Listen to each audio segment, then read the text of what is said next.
Kapal na mukha, 'di ba? Kaya nga kami mag-asawa eh. Tinitingnan namin siya ng mga ano niya, mga interview niya. Sinasabi ko talaga sa asawa ko.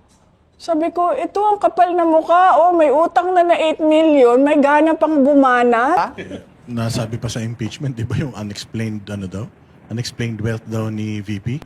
Nakita mo yon yung parang kung kukumputin mo, eh yung itinaas nung value ng assets mo, eh parang sumusweldo ka ng 100,000 per month. Parang ganun eh. But anyways, alam ko na meron naman kayong depensa doon sa SALN. Oo.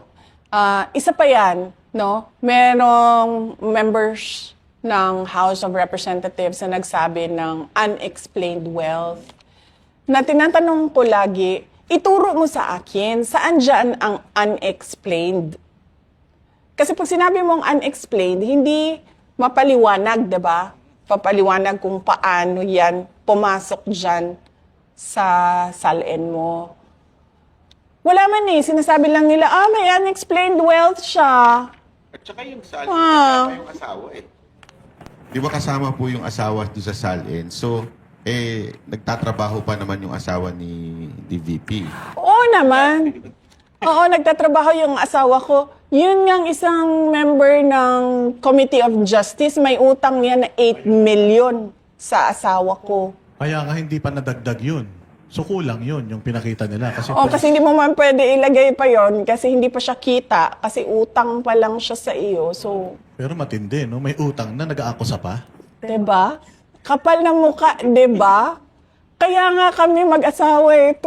Tinitingnan namin siya ng mga ano niya, mga interview niya. Sinasabi ko talaga sa asawa ko.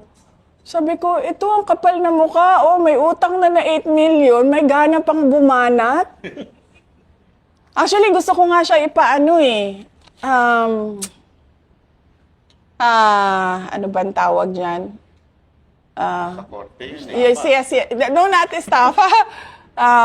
Patanggal siya dyan kasi hindi. Nakalimutan ko yung term. I'm so sorry. Nakalimutan ko yung term. Patanggal siya dyan kasi meron siyang conflict of interest. Diba? Oo nga. 8 million is 8 million nowadays, and di ka magbabayad sa amin. Tapos sasabihin mo pa unexplained wealth. Saan nga ba doon? Sige nga, sabihin mo sa akin, saan doon sa SALN ko tinuro nila unexplained? Wala talaga. diba? Basta inano lang nila na from 18 million, naging 88 million in 16 years. 16 years 16 yun ha. years yun. Oo. So anong iniisip nila? Nakatunganga ako in 16 years na parang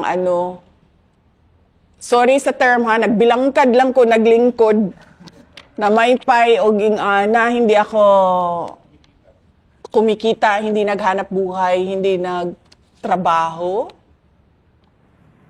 Pero meron din question sa kay Speaker Martin, yung dating speaker, na simula nung naging Speaker of the House at naging presidente yung pinsan niya, parang sobra-sobra yung itinaas ng kanyang net worth Billions yun. Oo. by the billions. Ilang taon lang yun, samantalang kay VP, 16 years. Di ba? Oo, kaya nga gusto ko sabihin nila doon sa listahan. Kasi may kopya naman yan sila ng SALN ko eh. Sigurado ako niyan. So gusto ko ituro nila doon sa listahan saan doon exactly ang unexplained. Para naman ako, maayos akong makasagot. Like say for example lang, sasabihin nila, itong property sa Matina. Itong taon na ito at itong property na ito. O para akong masabi, saan galing yung pera na pinambili dyan? At para akong mapakita sa iyo yung mga dokumento. Hindi yung pwedeng tira-bahala na unexplained wealth. Unexplained wealth. Hindi pwedeng ganun. Kung ganun ang sasabihin mo, paninira lang yan.